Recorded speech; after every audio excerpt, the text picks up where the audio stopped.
NL Central all-time rosters.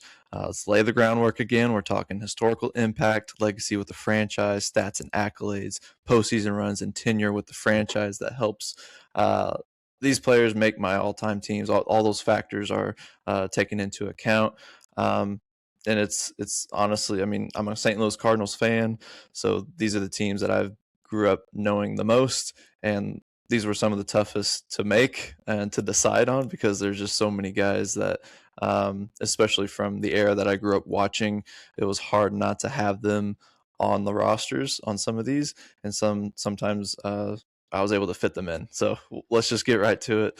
We'll start with the Chicago Cubs, the rivals to my St. Louis Cardinals, and just looking at the lineup, we've obviously got a lot of Hall of Famers. This is going to be just a theme of this division. A very good offensive division, very heavy, high caliber lineups when we come into this thing. I mean, first off, great middle infield with Ryan Sandberg and Ernie Banks. Got a couple Hall of Famers there, two of the top WAR getters for Chicago Cubs.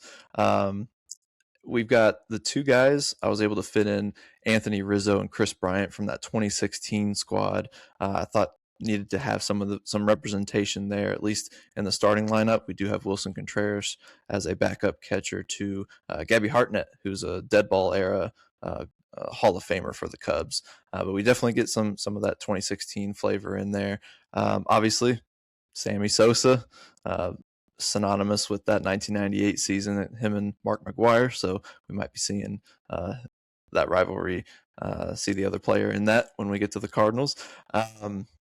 But yeah, just top to bottom, just like all-time type of guys, not just for the Cubs, but just in the history of baseball. So Billy Williams, left field, just got more pop there to add to this lineup. So yeah, so really, really strong lineup. And then when you go to the bench, was able to fit in guys like Andre Dawson, who we saw with the Washington Nationals all-time team last week. Mark Grace, underrated guy, not a Hall of Famer, but a long-time Cub player. Very good defensively and put up a lot of WAR with them. I think around like 44 WAR with the Chicago Cubs. Just a mainstay for them during I think like the 80s, early 90s, stuff like that. So yeah, any thoughts on the lineup portion here? Anybody you think is missing? I don't agree with Sammy Sosa. I think you should only have Hall of Famers on this list. So let's see. We got Bryant and Rizzo. Those are two ones from the 2016 team. Okay, yeah, no Javi Baez. Initially, I had him on the bench. He wasn't obviously going to take over either of those middle infield spots. But then I thought like he just doesn't have enough built up as far as tenure. Just not enough. He's not Bryant or Rizzo, who was kind of the face of that 2016 team. But a really fun player to watch. Yeah. Sure. And then there was the trio of guys from the 1907-1908 World Series title teams: Frank Chance, Johnny Evers, and Joe Tinker. It was kind of a famous trifecta. It was one of the famous, three-way double play guys. It was the Tinker to Evers to Chance. It was kind of a famous thing back in the dead ball era, but kind of looked at those guys as a package deal. So if I wanted to have one guy, I'd have to have all three. So let's move on to the pitching. Very strong in the pitching department. We got three Hall of Famers in the rotation: Fergie Jenkins, Mordecai Three Finger Brown, and Three Finger that is literal. He had three fingers on his pitching hand. So can't imagine the spin on the ball whenever he threw the ball. So probably a big reason why. I wonder if he gets any docked off of his stats just because of that. But dead ball era guy, Pete Alexander, who was on the Philadelphia Phillies all-time team. He gets the starting pitcher 3 on this team. It was later in his career, but he definitely racked up a ton of WAR and a ton of stats with this Cubs franchise. Throwing a little Rick Ruschel, and then a Carlos Zambrano, who was a power righty during the time that I was growing up watching the Cubs, along with guys like Derek Lee and Aramis Ramirez on some of those like late 2000s Chicago Cubs teams. When you look at the bullpen, it's also very strong. You got the 1-2 punch of Lee Smith and Bruce Sutter at the end of that bullpen, both great closers, Cy Young winner and Bruce Sutter. And then they're joined by Kerry Wood, who actually began as a starter with the Cubs before he transitioned to a reliever in his last few seasons. So definitely has some bullpen experience to add to the staff. Carlos Marmol, again, part of that era was Zambrano and Lee and Ramirez. And then Pedro Strop, part of that 2016 squad that won the title. At the end of the bullpen, we've got three starters. Hippo Vaughn, who's actually another dead ball era pitcher, had to get a lefty in. And honestly, for the Cubs, there are not a lot of great lefty pitchers. When you just look at their all-time rankings on pitchers, it is very right-handed heavy. And so we get in Jake Arrieta, part of that 2016 squad, Cy Young winner himself. And then Greg Maddux. Greg Maddux, we saw obviously with the Braves, and that was the majority of his career was with the Braves, and his peak was with the Braves. But actually had a couple different stints with the Cubs, where he actually put up a lot of good stats, and adds another Hall of Famer to this pitching staff. So, what do you think of this staff? See anybody missing? Arrieta was a dog back. Yeah, he was. He had like one of the best peaks. Yeah, wasn't John Lester also a part of that? Is Yeah, that who I'm thinking of? Yeah, yeah. yeah, that was a good two-headed monster in the pitching staff back in the day. But yeah, I mean, three Hall of Famers in your starting lineup. I don't know. I mean, it's up there for some of the best. I think there were some in the AL that were stronger pitching wise. I'm not talking about Yeah. rotation wise, but still pretty dang good. Yeah. There were obviously a lot of like, and you'll notice with some of these NL Central teams, like a lot of dead ball era pitchers in early era, teens, 20s, 30s, could make this roster very easily. But I didn't want it to be, fully crowded with just one era. So I had to try to mix in different eras with this one. So let's move on to the Cincinnati Reds. All right. All right. When I say this was the easiest lineup to make of any lineup for any team, they have such clear top guys at every position that it was just so easy to pick. You can go, when you look at the corner infield between like Joey Votto, Tony Perez, and Pete Rose, you can have any mix of those three guys.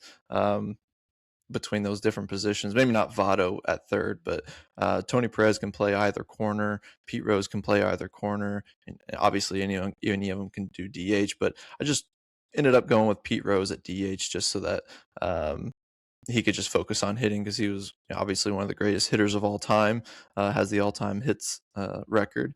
But yeah, just clear number one guys at every position. It was just one of the I didn't even have to debate any of these positions. Johnny Bench, probably greatest catcher of all time, mans that position for them. Obviously, Joey Votto at first, but Joe Morgan, Barry Larkin, Frank Robinson, George Foster out and left, Vada Pinson, who some people may not know about, but he was kind of the 60s, 70s era of some really solid, probably the best era of Cincinnati Reds baseball. But just a five-tool talent. He could speed, defense, contact. It was all there. When you look at other players at center field, obviously King Griffey Jr. comes to mind, but he had a bit of a fall off, so I couldn't have him on this roster. It didn't really work out as well as the Reds had probably hoped whenever they got Griffey Jr. But there's just a lot of guys from the Big Red Machine era of the 70s and those 75, 76 championship teams, obviously from Morgan and Perez, Foster, Rose, Bench. I mean, all those guys were on those teams.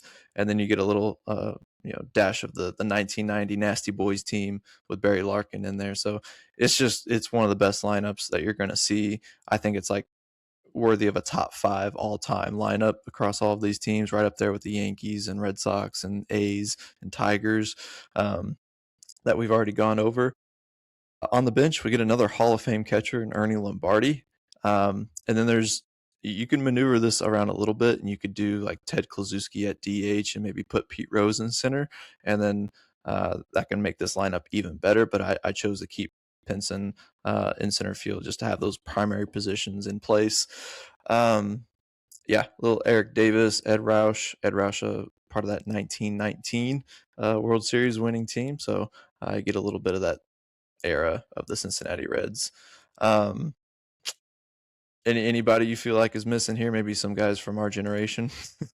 Yeah, I don't know. I think you might be taking a gamble putting Pete Rose in the DH spot. Nice, nice. Very Yeah, subtle. I mean that 1919 team. Were they legit champions, or was it just because the Black Sox threw it? That's the question. But yeah, I mean, yeah, just an absolutely loaded rotation.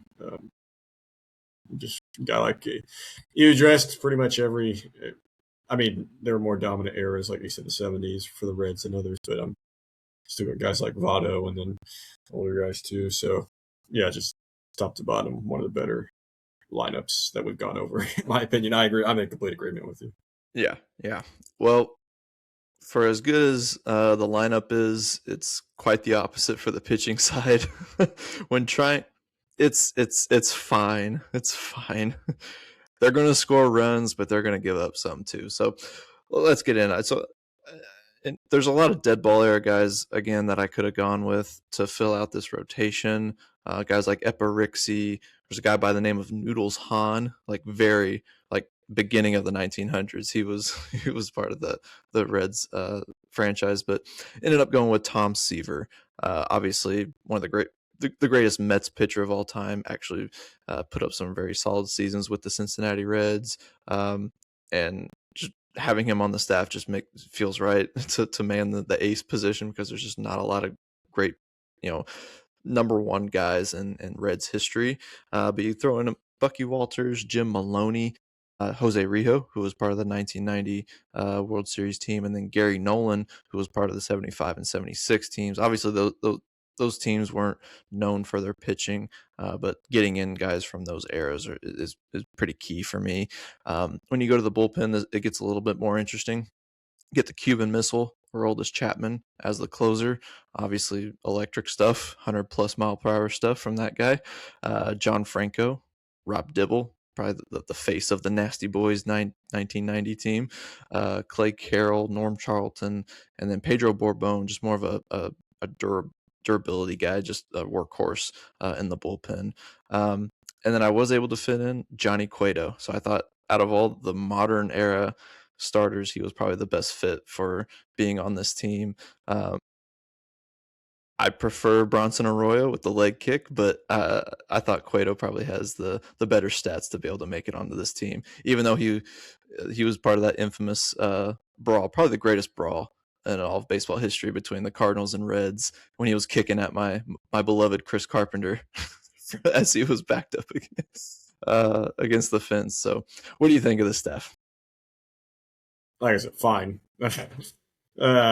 It holds them back from being, with how great the lineup batting rotation is. It holds them back from being up there in contention with Yankees and Red Sox and a couple of the NL East teams.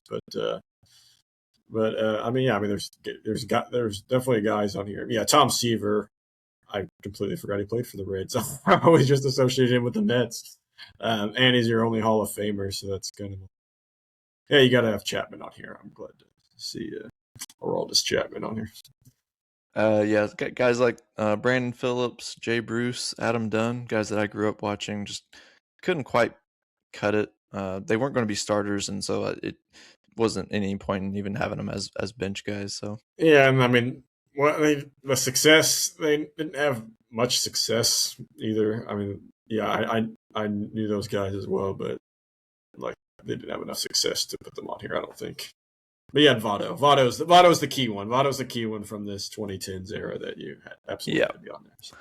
All right, Milwaukee Brewers, the lone expansion team from this division. So we do get a couple Hall of Famers right at the top. Paul Molitor and Robin Yount, the two leading WAR getters from Brewers history. Obviously, you're going to be doing most of the workload for this team. But it's honestly a pretty decent lineup when you look at it. You got guys like Christian Yelich and Ryan Braun in the outfield, and then Prince Fielder getting in there as the DH or first baseman, whichever way you want to look at it, with him and Cecil Cooper.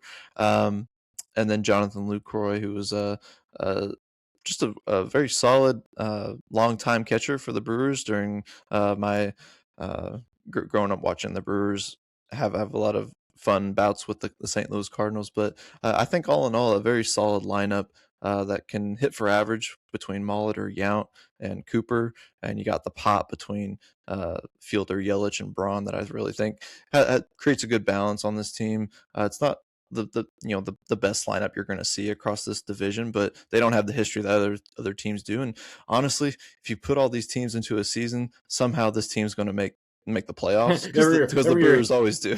Yeah, I mean they won't do very much, but they will make it. On the bench, you got some like utility guys, Jeff Cirillo, who can play the corners, and Don Money, who can basically play all the infield positions. But then you get William Contreras, who is the brother of Wilson Contreras. So we got both Contreras brothers making this roster, as he's already done enough in just his 3 years as the Brewers catcher to pass up other catchers in Brewers history to end up being making this roster already. So looking at the pitching staff, obviously this has always kind of been the strength of the Milwaukee Brewers, but it's not always the biggest names that do most of the work for this franchise. Ben Sheets, Corbin Burns, obviously the Cy Young winner, fairly recent. Him and Brandon Woodruff both make this rotation, along with Giovanni Gallardo, who was kind of in that Ben Sheets era of like late 2000s, early 2010s. And then Teddy Higuera, who's actually the leading WAR getter in Brewers pitching history. So he definitely makes this rotation, and to get in a lefty for this rotation as well to kind of balance things out. And the bullpen, I think, is really where this team shines, because you got just these. It's mostly relief pitchers. I didn't go heavy on the starters for this bullpen. So we got Josh Hader, electric lefty, Raleigh Fingers.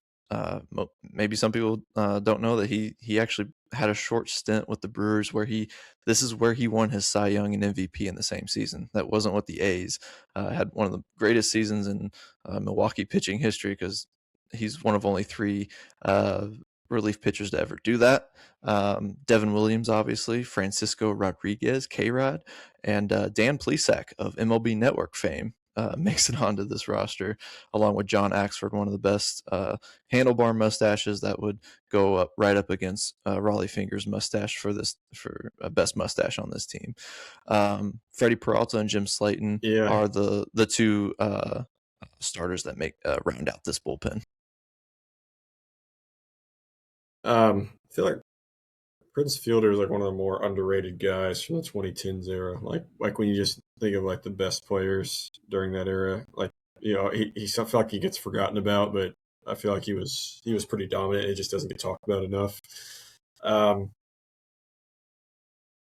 Yeah, I mean, like you said, just this whole team. I mean, with only 3 Hall of Famers and none in the starting rotation for the pitching staff, it just screams mediocrity. But like you said, it just sums up the Brewers so well. This could easily, I mean, this team would still be very good, find a way to be very good. So all I will say is just don't look up Josh Hader's old tweets.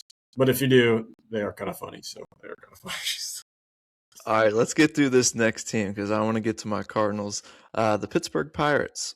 Again, another incredible lineup. I've got my spreadsheet filled with gold here for Hall of Famers littering this lineup. A completely just dominant. It'll be this kind of the similar as it was with the Reds with the pitching staff. It's not going to be their strong suit at all, but good thing they've got a lineup like this that has guys like Willie Stargell, Honus Wagner, who has the most expensive baseball card in history, Roberto Clemente, Ralph Kiner at DH, one of the greatest power hitters of all time, Bill Mazeroski, who's probably got the most the best moment that any baseball fan or player or little kid would ever dream of is hitting a walk-off homer in Game 7 of the World Series in 1960. So it's just kind of the thing that all baseball players, when they're little, just kind of romanticize and dream up in their heads as they toss themselves a ball and smack it out of the backyard. And then a surprising maybe look at center field is Max Carey, uh, who's actually a dead ball era player, 1920s kind of in that era. But he led the league in stolen bases multiple years. I think like 5 or 6 straight years back then. So definitely, since he is a Hall of Famer, it was hard not to put McCutchen in center. I really wanted to, but we do have Barry Bonds in left field. Two-time MVP winner Barry Bonds, pre-roids Barry Bonds, an incredible career with the Pittsburgh Pirates. Probably could have gotten him a Hall of Fame plaque before he even went to the Giants, but had a great mix of power and speed in this era of his career. So what do you think of the look of this lineup in this I mean, when part of your the nine-man roster? rotation, only two of them are not Hall of Famers, and one of those not Hall of Famers is Barry Bonds, I would say. It's pretty good. And when Andrew McCutchen can't even crack the lineup, that's also pretty good as well.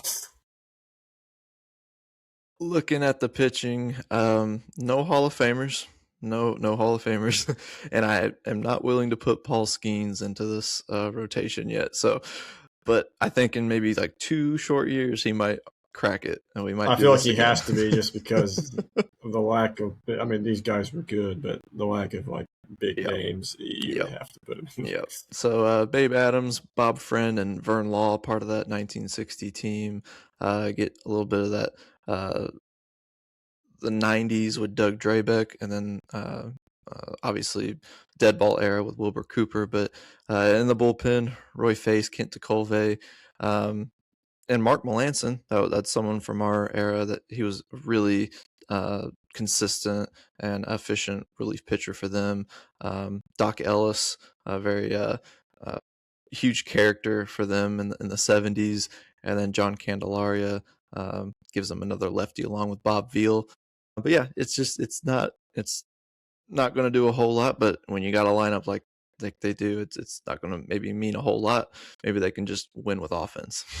Yeah, I mean, Reds Pirates. We definitely that might be the best matchup if you put two teams against each other, just Like because. 15-14 final Yeah, I mean, score. it would be really entertaining. All right, let's get to my St. Louis Cardinals. This was, as you can probably expect, the hardest one for me to fill out. I played around with it a lot. I ended up uh, with this lineup, which might not be um, what I thought was I was going to be able to produce initially, because I don't have Jim Edmonds in center field, and the reason is because I had to fit Mark McGwire, because you can't tell the story of the St. Louis Cardinals without talking about Mark McGwire there. I mean, there's literally a section of Busch Stadium that's called Big Mac Land. So I couldn't leave him off the lineup, especially when there's a DH spot that he fits perfectly in. Hall of Famers, Lou Brock, Stan Musial, Eno Slaughter, guys that you cannot not have in the lineup. So Edmonds gets relegated to the bench along with Scott Rowland, who might be a Hall of Famer, but Ken Boyer actually has a lot more built up within the Cardinals' history than Rowland does. Part of that 1964 championship team, an MVP winner, has accrued a lot more WAR and just counting stats that Rowland can't really touch. Both are really good in the field as well, so I had to end up going with Ken Boyer. I couldn't let my bias over my era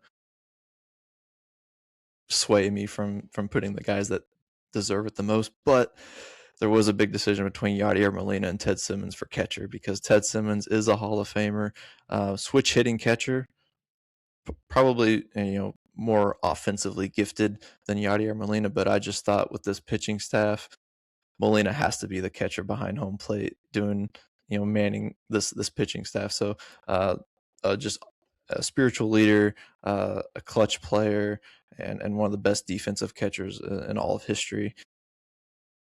Obviously, got to have Albert Pujols at first base, no question. He's going to be a Hall of Famer. And then Ozzie Smith at short, the Wizard. But yeah, this outfield, Lou Brock with the speed, Stan Musial, Stan the man, the face of the Cardinals franchise history. And then Slaughter might get forgotten about some, but he was part of that along with Musial in the 1940s, where they did what the Giants did in the 2010s. They went World Series every other year between 42, 44, and 46. And Slaughter has one of the most memorable moments in Cardinals history with the mad dash, where he scored from first base on a single, I believe. It was an incredible play by him. So, what do you think of this lineup? Looking at this, looking at your pitching staff too, which you'll get on soon. I don't really see many really recent guys. Arenado and all those guys. Yeah, pretty good. I think we'll look back at this era of Cardinals and try to forget about it. I really think so. Goldschmidt. I don't see Goldschmidt on here anywhere. Yeah, pretty incredible lineup. Did you consider Matt Holliday at all? He was kind of a. I did, but this outfield is just loaded. Yeah. There's several guys from that. He was the 11 team, but the 06, 11, that mid 2000s to mid to late 2010s, several guys you could look for that. But when you have 11 World Series titles, you got to include guys from all those eras. So hell yeah. I don't think you could have done much better. All right, let's get to the pitching, and we'll close things out. Bob Gibson, Dizzy Dean, Hall of Famers, clear. Obviously, got to have those two at the top. Chris Carpenter and Adam Wainwright bring in the modern flavor of the 2000s and 2010s. And then Mort Cooper, the 1942 NL MVP as a pitcher. This was before the Cy Young was a thing. Definitely had to make the starting rotation for us. And then we get another Bruce Sutter, Lee Smith sighting. Back the 1-2 punch in the bullpen. This time Sutter gets the closer spot. Lee Smith gets the setup. And then we get guys like Jason Isringhausen, Ryan Helsley, who, obviously has put up incredible seasons in kind of a tough era for Cardinals history, but has been the one bright spot. Lindy McDaniel, a workhorse, just elite, multi-inning arm. Al Raboski, who used to call games for the Cardinals on TV, but before that he was the Mad Dog, lefty pitcher with a lot of character when he would go on the mound. So Harry Brecheen, a World Series MVP in 46, and then Todd Worrell, 1986 Rookie of the Year. So definitely a very solid pitching staff that I think does better to kind of balance the really good lineup as compared to maybe the Reds and the Pirates. More along the lines with the Cubs. Yeah, I agree. Who's the most obscure Cardinals pitcher you can name? Jason Marquis. Him and Jeff Suppan were a couple of my favorites, part of that 06 team. Mine's Mark Zebchiski. Remember him? Yes. The only reason I remember him is because he had the coolest last name ever. Yep. Well, all right, there we go. That's the NL Central. I was so excited to go through those teams.